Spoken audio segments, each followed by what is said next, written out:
신약성경 30페이지 마태복음 18장 21절부터 35절까지 하나님의 말씀을 제가 읽겠습니다. 그때 베드로가 나와 이르되 주여 형제가 내게 죄를 범하면 몇 번이나 용서하여 주리이까? 7번까지 하오리이까? 예수께서 이르시되 내게 이르노니 7번뿐 아니라 7번을 70번까지라도 할지니라. 그러므로 천국은 그 종들과 결산하려 하던 어떤 임금과 같으니 결산할 때 10,000달란트 빚진 자 하나를 데려오매 갚을 것이 없는지라 주인이 명하여 그 몸과 아내와 자식들과 모든 소유를 다 팔아 갚게 하라 하니 그 종이 엎드려 절하며 이르되 내게 참으소서 다 갚으리이다 하거늘 그 종의 주인이 불쌍히 여겨 놓아보내며 그 빚을 탕감하여 주었더니 그 종이 나가서 자기에게 100데나리온 빚진 동료 한 사람을 만나 붙들어 목을 잡고 이르되 빚을 갚으라 하매 그 동료가 엎드려 간구하여 이르되 나에게 참아주소서 갚으리이다 하되 허락하지 아니하고 이에 가서 그가 빚을 갚도록 옥에 가두거늘 그 동료들이 그것을 보고 몹시 딱하게 여겨 주인에게 가서 그 일을 다 알리니 이에 주인이 그를 불러다가 말하되 악한 종아 네가 빌기에 내가 네 빚을 전부 탕감하여 주었거늘 내가 너를 불쌍히 여김과 같이 너도 내 동료를 불쌍히 여김이 마땅하지 아니하냐 하고 주인이 노하여 그 빚을 다 갚도록 그를 옥졸들에게 넘기니라. 너희가 각각 마음으로부터 형제를 용서하지 아니하면 나의 하늘 아버지께서도 너희에게 이와 같이 하시리라. 아멘. 오늘 주기도문의 5번째 기도입니다. 먼저 핸드아웃에 있는 마태복음 6장 12절 5번째 기도 함께 읽겠습니다. 시작. 우리가 우리에게 죄 지은 자를 사하여 준 것 같이 우리 죄를 사하여 주시옵고. 아멘. 셋째 기도와 비슷한 구조죠. 뭔가를 구하는데 앞에 뭐뭐 같이라는 설명이 붙어 있습니다. 셋째 기도에서는 어떤 설명이 붙어 있었어요? 이 땅에서 하나님의 뜻이 이루어지게 해주십시오 라고 구하는데 그 앞에 하늘에서 하나님의 뜻이 이루어진 것 같이 라는 설명이 붙었습니다. 오늘은 5번째 기도는 하나님 우리 죄를 용서해 주십시오 라고 구하는 기도인데 그 앞에 역시 우리가 우리에게 잘못한 사람을 용서해 준 것 같이 라는 설명이 붙어 있습니다. 제가 지금 몇 번이나 설명이라고 표현한 것을 주목하시기 바랍니다.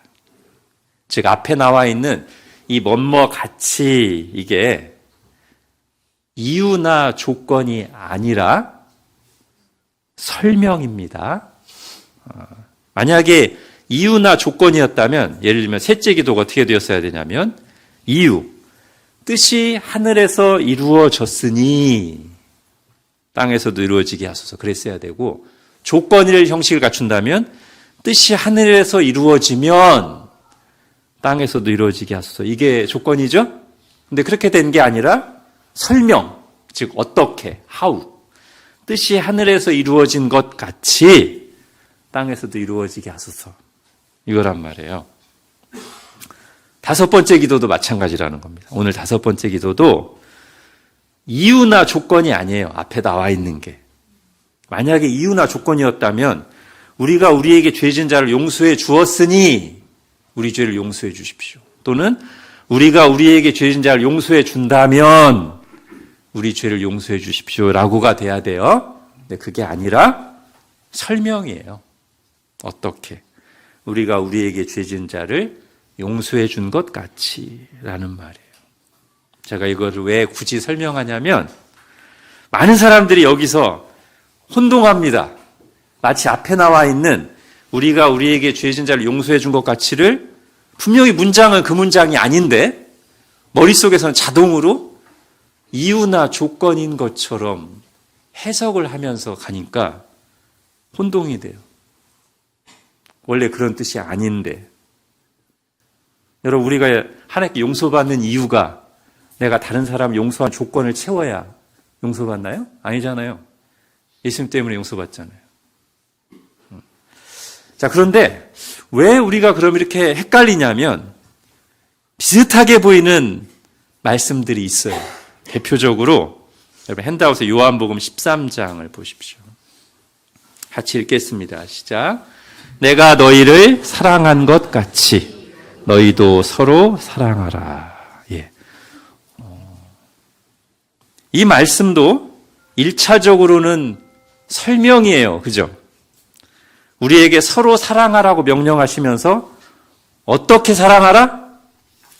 내가 너희를 사랑한 것 같이 사랑하라.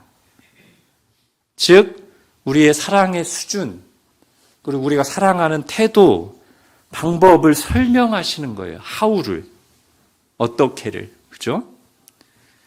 그런데 이 말씀 속에는 어떻게 뿐만 아니라 왜가 내포되어 있어요. 이유가, 우리가 사랑해야 되는 방법을 말씀하시는 건데 그 속에 사랑해야 되는 이유까지 들어있어요. 즉 이렇게 말할 수 있단 말이에요. 내가 너희를 사랑했으니 너희가 나로부터 놀라운 사랑을 받았고 지금도 그 사랑을 받으면서 살고 있으니 너희도 서로 사랑하라. 이렇게 해석해도 아무 문제가 없는 문장이란 말이에요. 그죠? 내가 너희를 사랑한 것 같이 너희도 서로 사랑하라는, 그러니까 우리에게 어떻게 사랑하라는 것을 명령하시는 말씀이면서 그 속에 왜 사랑해야 되는지도 담고 있어요. 이 말씀의 경우에는 그래요.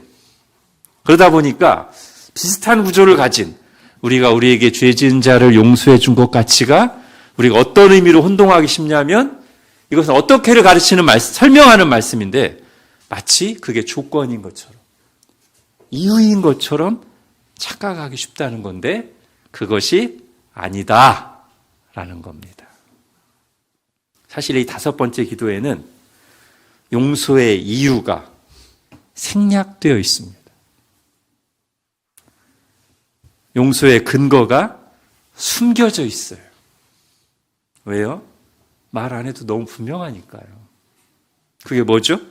우리가 다른 사람들을 용서하는 이유이자 우리가 하나님 아버지께 용서받는 근거가 뭐예요? 똑같은 건데 예수 그리스도의 은혜 때문이에요. 하나님의 사랑 때문이에요. 그렇죠? 그래서 그 이유를, 그 근거를 포함시켜서 이 기도문을 완성하면 사실은 어떤 문장이 되냐면 우리가 예수 그리스도의 은혜를 생각하며 다른 사람의 죄를 용서하는 것처럼 하나님 아버지 동일한 이유로, 즉 예수 그리스도의 은혜로 우리 죄를 용서해 주소서. 이렇게 하면 이유가 포함된 온전한 기도문이 돼요. 그런데 우리가 용서받는 이유, 근거, 우리가 다른 사람을 용서해야 되는 이유가 너무 당연하니까 이 문장에는 이유와 근거가 빠져 있는 것일 뿐입니다. 그런데 그것을 착각해서 마치 앞에 나와 있는 우리가 우리에게 잘못한 사람을 용서하여 준 것 같이가 이유나 근거가 되는 것처럼 해석한다면 잘못 해석하는 것이다. 자, 그런데 왜 그럼 굳이 이 5번째 기도 앞에 우리가 우리에게 죄 지은 자를 용서하여 준 것 같이라는 설명을 덧붙이셨을까요? 그냥 그거 빼고 하나님 예수 그리스도의 은혜를 의지해서 제 죄를 용서해 주십시오라고만 해도 용서를 구하는 기도로서 충분한데 왜 이 말을 덧붙이셨을까요? 하나님의 용서를, 하나님의 자비를 구하는 우리들이 어떤 삶의 태도를 가지고 살아야 하는지를 일깨워 주시기 위해서입니다. 즉, 자기는 다른 사람을 전혀 용서하지 않고 자비를 베풀지 않는 삶을 살면서 아무렇지 않게 하나님 앞에 나와서 용서와 자비를 구해서는 안 된다는 거예요. 그건 하나님이 기뻐하시는 기도도 아니고 하나님이 기뻐하시는 삶도 아닙니다. 자, 이런 내용을 잘 담고 있으면서 오늘 이 5번째 기도를 해석하고 적용하는 데 도움을 주는 오늘 본문을 한번 보겠습니다. 자, 베드로가 예수님께 나와서 어떻게 용서를 실천하며 살아야 되는지를 여쭙니다. 특히 용서의 횟수를 여쭙죠. 형제가 만일 나에게 죄를 범하면 몇 번까지 용서해야 되겠습니까? 베드로 나름으로는 꽤 많은 숫자를 언급하며 구체적으로 다시 여쭙니다. 7번까지 용서해 줄까요? 7이 보통 이제 이스라엘에서 완전수라고 하니까 7번을 용서했으면 할 만큼 한 거예요. 그렇죠? 완벽하게 용서를 실천한 거. 그런 뜻으로 여쭈은 것 같기도 하고요. 자, 여러분, 우리에게 같은 잘못을 7번이나 반복하는 사람 용서하실 수 있습니까? 가족이 아니면요, 보통 똑같은 잘못 3번 넘기기 어렵습니다. 가벼운 실수 아니고 아주 나한테 큰 잘못을 3번 이상 넘어가면 보통은 연을 끊죠. 그죠? 근데 지금 예수님은 7번뿐 아니라 7번에 70번, 7 곱하기 70, 490번까지라도 용서하라. 즉, 쌓아두지 말고 계속 용서하라. 카운트하지 말라는 거다. 한 번 용서했다.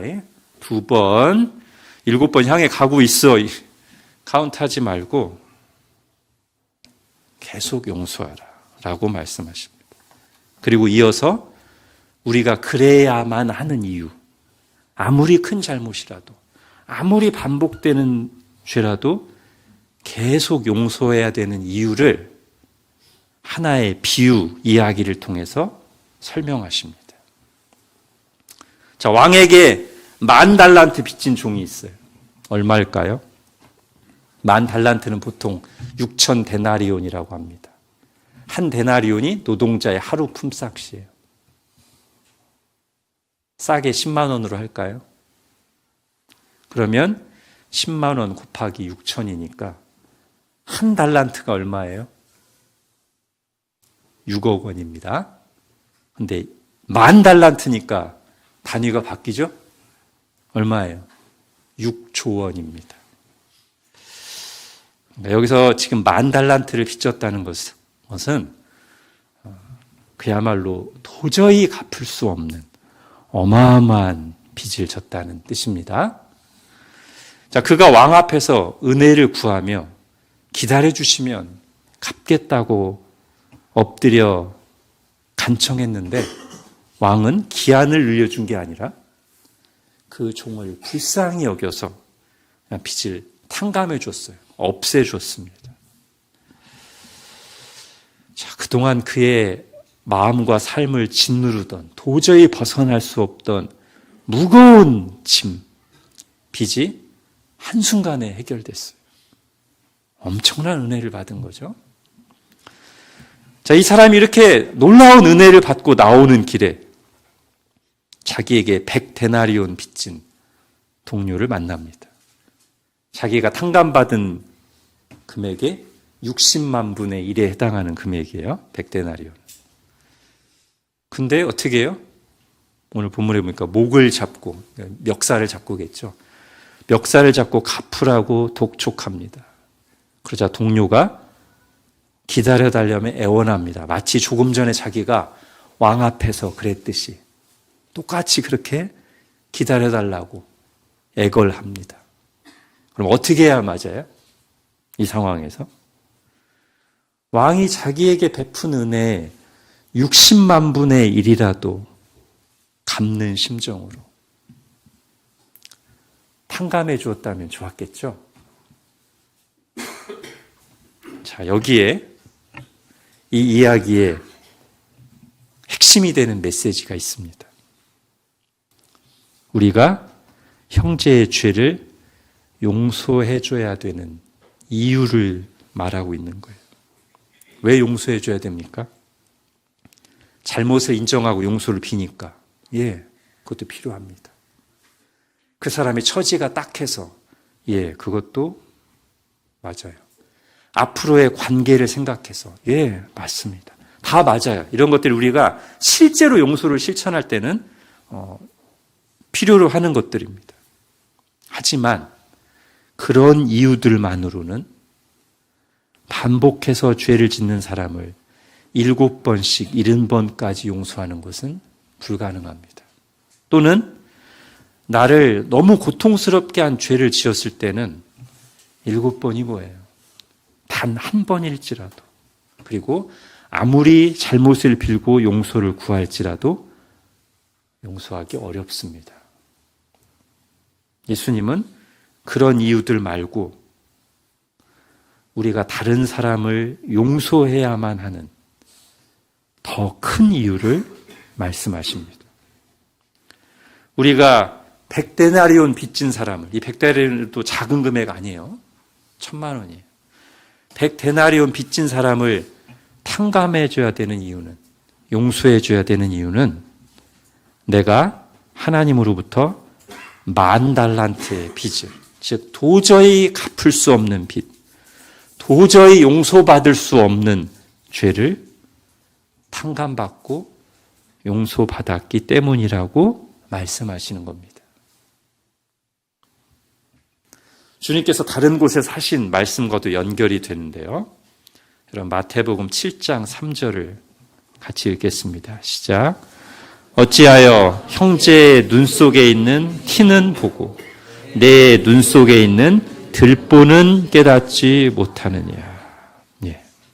오늘 본문과 연결한다면 지금 동료의 눈 속에 있는 티는 100데나리온이고요.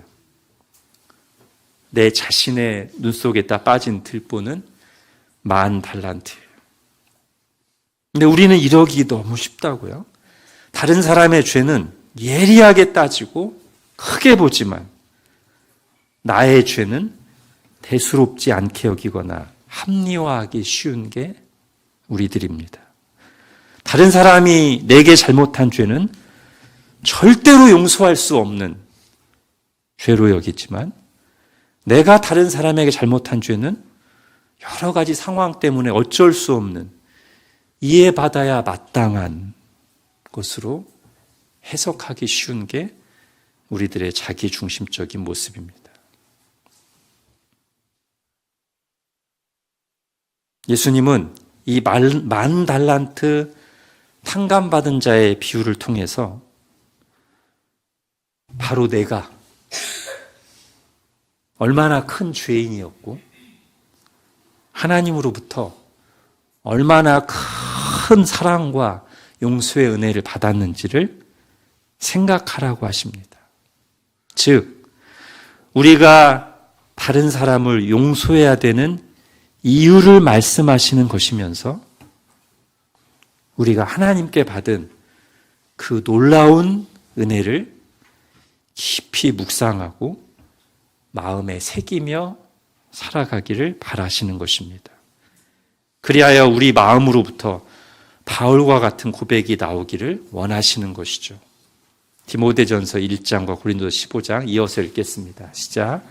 미쁘다 모든 사람이 받을 만한 이 말이요 그리스도 예수께서 죄인을 구원하시려고 세상에 임하셨다 하였도다. 죄인 중에 내가 괴순이라.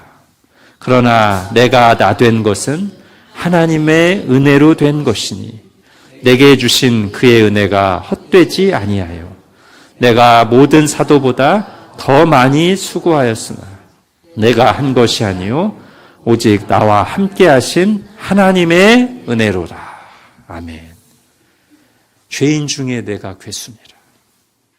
다시 오늘 본문하고 연결시키면 내가 바로 10,000달란트 탕감받은 죄인이로다.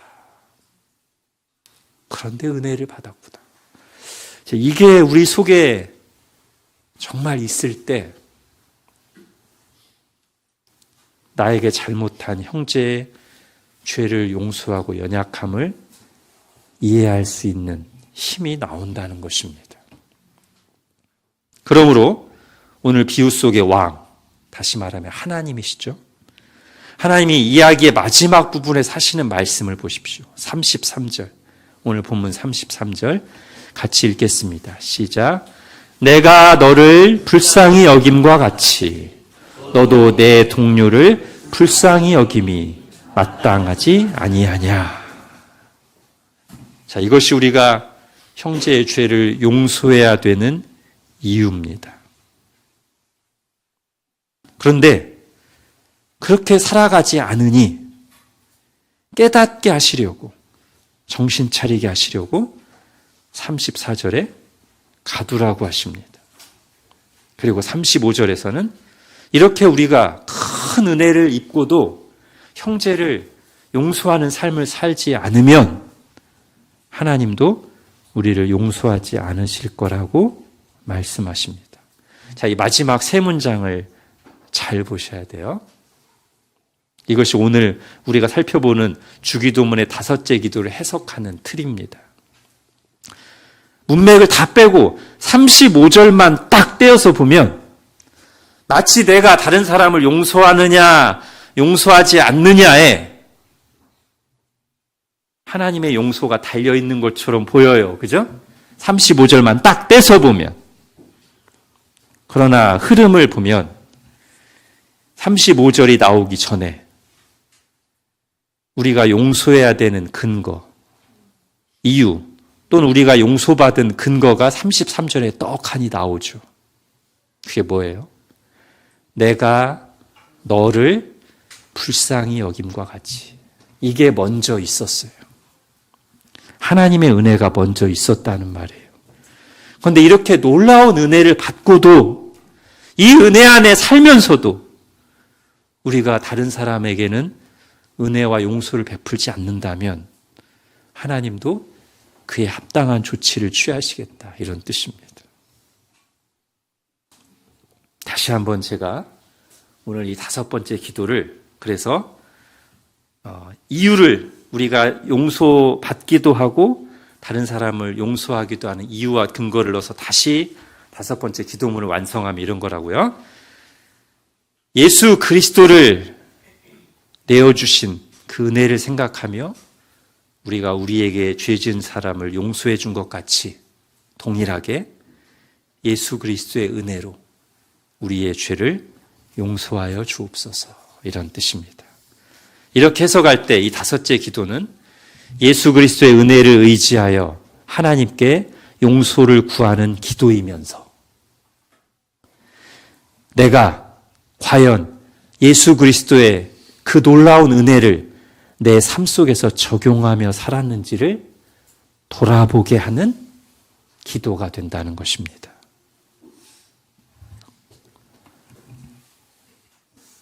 우리의 요리문답들이 모두 그런 식으로 이 5번째 기도를 설명하고 있습니다. 자, 웨스트민스터 요리문답부터 답부분을 같이 읽겠습니다. 시작. 우리가 우리에게 죄 지은 자를 사하여 준 것 같이 우리의 죄를 사하여 주옵소서라는 5째 간구로 우리는 하나님께서 그리스도를 보시고 우리의 모든 죄를 값없이 용서하여 주시기를 구합니다. 주님의 은혜로 말미암아 우리가 다른 사람들을 진심으로 용서할 수 있기 때문에 더욱 담대히 그렇게 구할 수 있습니다. 예, 우리의 용서에 대해서도, 그리고 우리가 다른 사람을 용서하는 것에 대해서도 다 이유와 근거를 뭐로 두고 있어요? 하나님께서 그리스도를 보시고 주님의 은혜로 말미암아, 이렇게 분명하게 제시하고 있잖아요. 하이델베르크 요리문답도 마찬가지입니다. 자, 하이델베르크 요리문답 답부분을 같이 읽겠습니다. 시작. 우리가 우리에게 죄 지은 자를 사하여 준 것 같이 우리 죄를 사하여 주옵소서로 이러한 간구입니다. 주의 은혜의 증거가 우리 안에 있어서 우리가 이웃을 용서하기로 굳게 결심하는 것처럼 그리스도의 보혈을 보시사 우리의 모든 죄과와 아직도 우리 안에 있는 부패를 불쌍한 죄인인 우리에게 돌리지 마옵소서. 예, 똑같죠? 근거와 이유는 다 예수 그리스도의 십자가 은혜입니다. 자, 이제 용서를 위한 기도의 실제 적용으로 한번 가보겠습니다. 자, 기도할 때 우리의 바람직한 자세는 뭐예요? 우리가 구하는 것과 우리의 삶이 일치하는지를 살피면서 기도하는 것입니다. 특히 5번째 기도가 우리에게 그것을 강력하게 요구하죠. 만약 그렇지 못할 때, 우리가 기도하러 나왔는데 내가 지금 하나님 앞에 나와서 구하는 내용과 나의 삶이 일치하지 않을 때, 즉 나는 지금 하나님께 용서해달라고 자비를 베풀어달라고 구하고 있는데 정작 내 삶을 돌아보니까 나는 형제를 용서하지 않고 있고 나는 다른 사람들에게 자비를 베풀고 있지 않는다는 사실이 기도하면서 생각나서 마음에 찔린다면 어떻게 해야 돼요? 일단 마음이 찔리는 것이 당연한 거죠. 그렇죠? 근데 그 찔림이 있을 때는 어떻게 해야 돼요? 내가 이렇게 살면서 기도하는 것은 너무나 비양심적이고 마땅하지 않구나. 그러니 기도하지 말자. 근데 이게 웃긴 것 같지만 우리가 이렇게 많이 합니다. 실제로. 기도뿐만 아니라 다른 것도 마찬가지예요. 내가 이렇게 살면서 말씀을 보는 것은 위선적이니 그리고 내 마음에 계속 찔리니 말씀을 안 봅니다. 내가 이렇게 살면서 교회에 나와서 예배하는 것은 참 겉과 속이 다른 너무 양심적이지 않은 행동이니 그리고 부담되니 교회를 안 나옵니다. 이렇게 실제로 한다니까요. 그러면 뒤에서 우리의 양심을 찌르는 사탄이 오케이, 내가 원하는 대로 됐어 라고 한단 말이에요.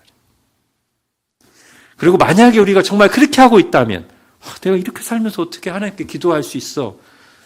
기도를 안 하고 있다면 아직 교만한 거예요. 아직 배부른 거예요. 그럼 어떻게 해야 됩니까? 찔리니까 기도를 안 하는 게 아니라 찔리는 그것을 기도하면서 회개를 해야죠. 그게 하나님의 뜻이고 우리 영혼이 사는 길 아닙니까? 자, 얼마 전에도 봤던 귀신 들린 아이 아버지 얘기를 하겠습니다. 이 귀신 들린 아이를 둔 아버지가 고쳐달라고 예수님께 나오면서도 믿음이 없어요. 그랬더니 예수님이 뭐라고 책망하듯 말씀하시냐면 할 수 있거든이 무슨 말이냐. 믿는 자에게는 능히 하지 못할 일이 없느니라 라고 말씀하십니다. 그랬더니 그 아이 아버지가 믿는 자여야 가능하다고요? 저 믿음 없는데. 그럼 안 되겠네. 갈게요. 이렇게 하지 않았죠? 제가 앞에서 배부르다고 말한 이유가 그겁니다. 어떻게 해요? 지금 자식의 생명과 회복이 걸려 있는데 근데 믿음은 필요하대요. 근데 나는 믿음이 없어요. 그럼 어떻게 해야 돼요? 아이 아버지가 어떻게 했어요? 마가복음 9장 같이 읽겠습니다. 시작. 그 아이의 아버지가 소리를 질러 이르되 내가 믿나이다. 나의 믿음 없는 것을 도와주소서 하더라. 이렇게 했어요. 스스로 볼 때 믿음 없는 것 같으니 안 되겠네. 끝이 아니라 어떻게 하든지 자식은 살려야 되겠으니 일단 믿습니다. 질러놓고 근데 자기를 보니까 솔직하게 믿음이 없으니 나의 믿음 없는 걸 도와주십시오. 불쌍히 여겨주십시오. 여러분, 예수님이 이것을 믿음으로 인정해 주셨습니다. 어떤 점을? 믿는 자에게 가능하다는 그 말씀을 믿은 거잖아요. 그리고 자기의 상태에 대해서 전적으로 지금 주님께 의지하고 도움을 구하는 거잖아요. 이게 믿음이에요. 그리고 이게 주님의 마음입니다. 뭐가요? 믿음 없다고 내치는 것이 아니라 믿도록 도와주시는 것이 주님의 마음입니다. 그러니 우리가 주님께 용서와 자비를 구하러 기도하러 나올 때 어떻게 하라고요? 먼저는 이 5째 기도문을 적용해서 과연 나는 다른 사람을 용서하고 자비를 베푸는 삶을 살았던가? 정직하게 살피고, 그렇지 못했다면 이런 나는 하나님께 용서와 자비를 구할 자격이 없어 라고 기도를 안 하는 게 아니라 그렇게 살지 못하고 있는 나 자신을 불쌍히 여기고 도와달라고 기도해야 된다는 거예요. 그게 주님이 원하시는 것입니다. 그걸 원하시기 때문에 5번째 기도문을 이렇게 가르쳐 주신 거예요. 그냥 용서를 구하라고 하지 않고 우리가 우리에게 잘못한 사람을 용서한 것 같이라는 말을 넣으심으로써 우리가 그런 삶을 살도록, 만약 그런 삶을 살지 못했다면 기도하는 자리에 나와서 그 부분을 쏟아놓으며 회개하며 하나님께 도우심과 은혜를 구하라고 기도문을 이렇게 만들어 주신 거예요. 자, 오늘 본문을 좀 더 디테일하게 적용하기 위해서 하나만 더 생각해 보겠습니다. 자, 오늘 본문의 마지막 절을 다시 보십시오. 같이 읽겠습니다. 시작. 너희가 각각 마음으로부터 형제를 용서하지 아니하면 나의 하늘 아버지께서도 너희에게 이와 같이 하시리라. 아멘. 이미 앞에서 충분히 얘기했습니다. 우리가 다른 사람을 용서해야 되는 이유, 우리가 하나님께 용서를 받는 근거는 예수 그리스도의 십자가 은혜에 있다는 걸 분명히 앞에서 다 얘기했어요. 그러니까 이 구절을 이것만 딱 떼서 내 용서에 내가 다른 사람 용서하지 않냐 않냐에 나의 근본적인 용서가 달려있다는 것은 아니라는 뜻이라는 것은 분명히 하고 가는 겁니다. 그렇지만 여기서 생각해야 될 게 있어요. 우리가 언제 기도 응답을 받느냐는 것입니다. 용서받는 것을 포함해서 우리가 언제 하나님께 기도를 응답을 받느냐는 거예요. 내가 죄 가운데 그대로 있고 전혀 순종하지 않고 그 죄를 알면서도 회개하지 않고 있는데 하나님께서 즐거이 우리가 구하는 것에 대해서 응답해 주실까요? 아닙니다. 우리의 행위가 기도 응답의 본질적인 조건은 아니지만, 즉 내 공로로 응답받는 게 아니지만 하나님의 말씀을 우습게 여기며 죄 짓고 살고 회개하지 않을 때 기도 응답이 막히는 것도 사실입니다. 왜요? 그래야 우리에게 유익하기 때문입니다. 계속 죄를 짓는데도 하나님이 막 주시면 어떻게 돼요? 버려요. 그죠? 자, 아마 이런 예를 들어보겠습니다. 아마 대부분 아실 텐데, 저쪽 예배당에 있을 때 우리 교회를 찾아오셔서 어지럽히는 노숙자 아저씨가 계셨죠? 사랑방을 아주 그냥 엉망으로 만들어 놓으신 노숙자 아저씨가 계셨어요. 가끔씩 찾아오시면 제가 돈을 줄 때가 있고 보통은 잘 해줍니다. 그 이유는 그 아저씨가 잘나서도 아니고요. 제가 그 아저씨에게 무슨 대가를 바라서 그런 것도 아닙니다. 그냥 제가 하나님의 마음으로 한 인격에게, 한 사람에게 은혜를 베풀고 섬긴 겁니다. 근데 제가 그 아저씨에게 어떤 요구를 하냐면, 술 먹고 오시면 제가 돈을 줄 수 없다. 실제로 술에 취해 오셔서 아무리 때렸어도 제가 안 줬습니다. 삐져서 갔습니다. 한참 뒤에 술 안 먹고 오셔가지고, 저 오늘 술 안 먹고 왔습니다. 제가 왜 은혜로 시작했는데 술 안 먹는 것을 조건으로 내걸었을까요? 그 아저씨를 위해서죠. 자, 여기서 생각할 것. 술 안 먹고 오는 게 그 아저씨의 공로입니까?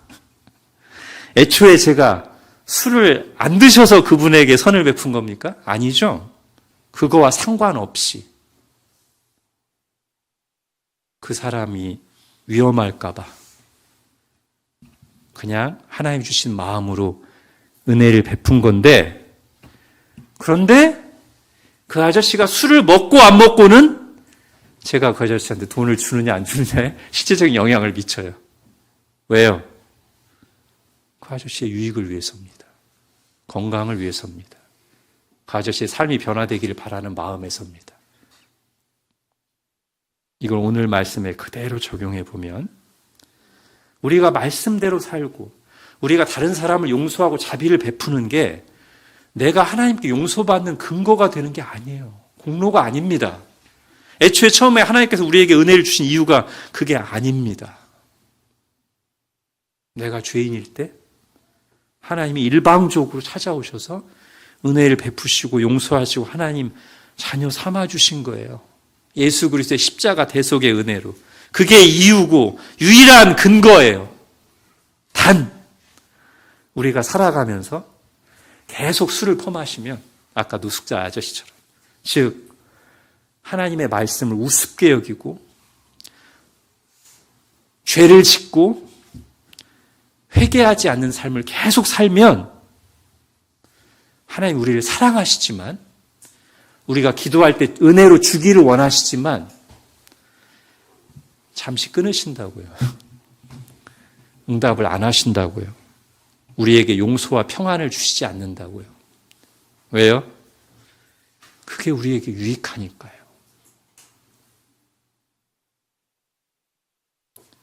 오늘 본문의 35절은 그렇게 해석해야 됩니다. 성경은 말씀과 기도가 분리된 삶에 대해서 엄중하게 경고합니다. 삶과 기도가 분리된 것에 대한 경고이기도 하죠. 자, 잠언 28장 같이 읽겠습니다. 시작.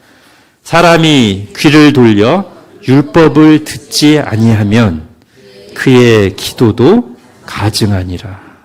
예. 자기는 하나님 말씀 안 듣고 말씀대로 전혀 살지 않으면서 하나님은 내 기도 들어달라고 막 외치고 있으면, 왜? 너는 귀 막고 있으면서 왜 나한테만 들으라고 그래? 하나님이 그러신다는 거예요. 물론 이 말이 우리가 말씀대로 온전하게 살아야만, 흠이 없어야만 기도 응답하시거나 은혜 주신다는 말은 아니에요. 생각해 보십시오. 사실 하나님이 우리 얼마나 많이 봐주시는지 모릅니다. 저는 제 자신을 보면 그래요. 우리 양심에 거리끼는 것도 있고 스스로, 또는 그렇지 않아도 하나님 기준에 미치지 못할 때가 얼마나 많습니까? 근데 정말 제 자신이 봐도 참 한심할 때가 있는데도 간절히 구하면 들어주실 때가 너무 많아요. 우리가 완벽해야만, 말씀대로 온전히 살아야만 기도 응답해 주신다는 뜻은 아니라는 말입니다. 그럼 우리 아무도 기도 응답 못 받아요. 정말 많이 봐주시고 정말 우리가 부족한데도 진심으로 구하면 들어주신 일이 너무 많습니다. 다만 이 말이 우리가 하나님의 은혜를 이용해 먹는 마음가짐을 가지고 또는 하나님 말씀을 우습게 여겨도 된다는 뜻은 절대로 아닙니다. 갈라디아서 6장 7절 같이 읽겠습니다. 시작. 스스로 속이지 말라. 하나님은 업신여김을 받지 아니하시나니 사람이 무엇으로 심든지 그대로 거두리라. 예. 하나님이 모르셔가지고 우리 봐주시고 온전하지 않은데도 들어주시는 게 아닙니다. 다 알고 계십니다. 그리고 결국은 우리가 심는 대로 거두게 하실 겁니다. 하나님 우리보다 훨씬 지혜로우시죠. 우리가 하나님 머리 위에 있다고 생각하면 안 돼요. 우리가 하나님 손바닥 안에 있습니다. 다른 사람을 속일 수 있고 우리 자신까지 속이며 합리화할 수 있지만 하나님을 속일 수는 없습니다. 우리의 연약함을 아시고 속아주시는 것처럼 우리를 대하시는 거지, 우리가 자녀의 뻔한 거짓말을 알면서도 들어주시는 것처럼 들어주시는 거지 진짜로 속으시는 게 아니에요. 오래 참고 기다리시다가 때가 되면 다 드러내십니다. 다루십니다. 다시 한번 5번째 기도를 정리해 보겠습니다. 예수 그리스도를 내어주신 은혜를 생각하며 제가 다른 사람을 용서하는 것처럼 예수 그리스도의 그 은혜로 저를 용서하여 주옵소서.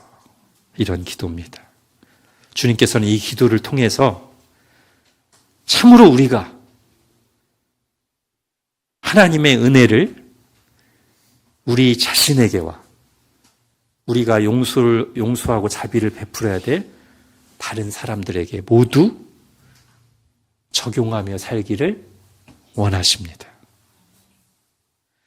하나님의 은혜를 의지하여 용서와 자비를 구하는 시간은 우리 자신이 은혜와 자비를 베풀며 살고 있는지를 돌아보는 회개의 시간이 될 수 있습니다. 하나님은 그러시기를 바라시며 우리가 중심으로 기도할 때 우리 마음을 어루만지십니다. 기도의 자리로 나오기 전에 우리가 구체적으로 입을 열어 말하기 전에는 잘 드러나지 않거나 막연하고 불분명했던 것들이 기도의 자리에 나와서 구체적으로 마음을 쏟아놓고 기도할 때 선명해집니다. 하나님께서 기도하는 그 시간에 우리의 마음을 비추시고 어루만지시고 깨닫게 하시기 때문입니다. 기도 시간이 우리에게 복된 시간인 이유 중 하나가 그것입니다. 기도하겠습니다. 하나님, 오늘 주기도문의 5번째 기도를 들으면서 우리 주님께서는 우리의 삶과 기도가 분리되지 않고 하나로 이어지길 원하신다는 것을 다시 듣습니다. 특히 예수 그리스도를 통해 베푸신 그 놀라운 은혜와 사랑을 항상 우리 자신에게와 그리고 우리 주변에 있는 사람들에게 똑같이 적용하며 기도하기도 하고 살기를 원하신다는 주님의 마음을 듣습니다. 그렇지 못할 때가 너무 많은 우리 자신의 모습을 발견할 때 그냥 덮어버리거나 좌절하지 않고 그럼에도 불구하고 우리를 사랑하시는 하나님의 마음을 알아서 나의 이 연약한 모습, 말씀대로 온전히 살고 있지 못하는 모습, 기도하는 것과 삶이 일치하지 못하는 모습에 대해서 주님 앞에 솔직히 아뢰며 또다시 은혜 위에 은혜를 구하는 저희들 되게 하여 주옵소서. 예수님의 이름으로 기도합니다. 아멘.